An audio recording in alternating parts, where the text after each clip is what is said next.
بسم اللہ الرحمن الرحیم۔ حضرت عبداللہ رضی اللہ تعالیٰ عنہ سے روایت ہے کہ ہم رسول اللہ صلی اللہ علیہ وسلم کے ساتھ سفر میں جا رہے تھے۔ ایک موقع پر رسول اللہ صلی اللہ علیہ وسلم قضاء حاجت کے لیے ایک سائڈ پر چلے گئے تو ہم نے ایک سرخ چڑیا کو دیکھا، اپنے بچوں کے ساتھ بیٹھی تھی، تو ہم نے اس چڑیا کے 2 بچے اٹھا لیے۔ جیسے وہ اپنے پاس رکھے تو چڑیا بھی پیچھے سے احتجاج کرنے کے لیے پر بچھا کر کے ہمارے سامنے آوازیں نکالنے لگی۔ اتنے میں رسول اللہ صلی اللہ علیہ وسلم بھی تشریف لائے۔ فرمایا کہ اس چڑیا کو بچے چھین کر کس نے تکلیف دی ہے؟ تو ہم نے عرض کیا کہ یہ بچے ہم نے رکھے ہیں۔ پیغمبر کریم نے فرمایا کہ پرندوں کو، بے زبان جانداروں کو تکلیف نہ دیا کرو، بچوں کو آزاد کرو۔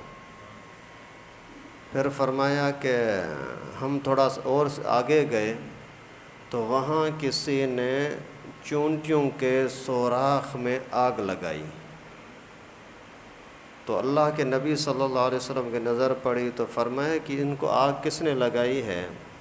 تو پھر پیغمبر کریم نے خود ہی فرمایا کہ آگ کا عذاب دینا، آگ کی سزا دینا صرف آگ کو پیدا کرنے والے اللہ کا حق ہے، اسی کے علاوہ کسی اور کو حق نہیں ہے۔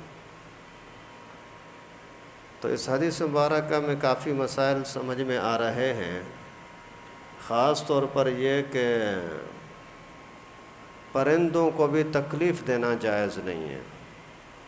اس حدیث سے تو یہاں یہ ثابت ہو رہا ہے کہ پرندوں کو پالنا ہی جائز نہیں ہے، کہ ان کے ماں سے اور ان کے رشتہ داروں سے چھین کر کے اپنے پاس رکھنا۔ لیکن چونکہ دوسری روایتوں میں پرندوں کو پالنے کی اجازت دی ہے، تو پھر دونوں حدیثوں کا مطلب یہ بنے گا، اگر آپ پرندوں کو ادب احترام کے ساتھ رکھ سکتے ہو، ان کے خوراک کا انتظام کر سکتے ہو تو پھر بے شک رکھیں، لیکن اگر آپ ان کو کھلانے پلانے کا اچھے طریقے سے انتظام نہیں کر سکتے تو پھر ان کو آزاد کر دو، ورنہ ان کو بھوکا پیاسا رکھنے کی وجہ سے تمہاری پکڑ ہوگی۔ پرندے جو بہت سارے لوگ پالتے ہیں، منع نہیں ہے، پال سکتے ہیں، لیکن ان کا خیال کرنا ہوگا۔ اگر آپ کی لاپرواہی کی وجہ سے کوئی بھوکا پیاسا رہا تو پھر برکت ختم ہو جائے گی۔ حضرت تھانوی رحمۃ اللہ علیہ کا ایک واقعہ آتا ہے، اسی مناسبت سے مختصر بتا دوں۔ حضرت نے فرمایا کہ ایک مرتبہ میرے گھر والے کہیں جا رہے تھے، مجھے بولا کہ یہ جو گھر کے اندر مرغیاں ہیں ان کو فلاں ٹائم پر ان کو دانہ دینا ہے۔ بولا کہ میں لکھنے کے اندر بیٹھا ہوا تھا، اپنا کتابیں لکھ رہا تھا، تو میرے ذہن سے مرغیوں کی بات نکل گئی۔ فرمایا کہ جس ٹائم پر ان کو دانہ دینا تھا میں بھول گیا، اس ٹائم سے میرا جانے کی طرف تو ذہن نہیں جا رہا تھا، لیکن مجھے علم میرے ذہن سے چلا گیا۔ سوچ رہا ہوں کیا لکھوں، کافی دیر تک سوچتا رہا، مجھے کوئی ایک بھی بات سمجھ نہیں آ رہی تھی۔ پھر بولا کہ میں نے ایسے ہی تھوڑا سا ذہن تبدیل کرنے کے لیے اٹھا، تھوڑا باہر گھومنے کے لیے، پھر میری مرغیوں پر نظر پڑی، ان کو دانہ دیا، پھر واپس آ کر کے بیٹھا تو اللہ تعالیٰ نے پھر میرا ذہن کھول دیا۔ آپ اندازہ کریں کہ ایک پرندے کو وقت پر اس کی خوراک نہ دینے کی وجہ سے اللہ تعالیٰ نے علم کی جو نورانیت روشنی تھی اس کو بند کر دیا فی الحال۔ تو اگر پرندے آپ پالتے ہیں تو ان کا خیال کریں۔ اسی طرح سے یہ جانور جو آج کل آپ پال رہے ہیں نا قربانی کے دنوں میں، ان کا بھی بہت زیادہ خیال کرنا لازم ہے۔ بچوں کے لیے ان جانوروں کو کھلونا نہ بنائیں، تکلیف ہوتی ہے ان بیچاروں کو۔ اور اسی طریقے سے ان جانوروں کی وجہ سے آنے جانے والوں کو تکلیف نہ دیں۔ آنے جانے والوں کو تکلیف دینا خود گناہ ہے۔ جتنے قدر ہو سکے سائیڈ پہ رکھیں یا فی الحال نہ خریدیں، جب وقت قریب آ جائے پھر خرید لیں۔ اگر باندھنے کی جگہ ہے مناسب، کسی کو تکلیف نہیں ہوتی پھر تو بھلے لے لیں، اگر کسی کو تکلیف ہوتی ہے تو پھر پہلے سے لانا جائز نہیں ہے۔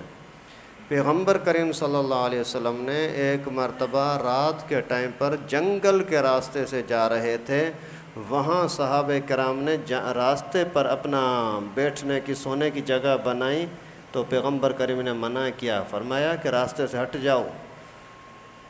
صحابہ نے عرض کیا اللہ کے رسول رات کا ٹائم ہے، کون آنا جانے والا ہوگا؟ فرمایا رات کو جنگل کے درندے ان راستوں پر گھومتے ہیں، اس وجہ سے آپ سائیڈ پر ہو جائیں۔ آپ اندازہ کریں کہ جنگل کے پلیت جانور، حرام جانور، درندے، ان کا بھی پیغمبر کریم نے خیال رکھا ہے، اور ہم ہیں کہ کوئی پرواہ ہی نہیں، اللہ معاف فرمائے، اس کا بہت بڑا گناہ ہوتا ہے۔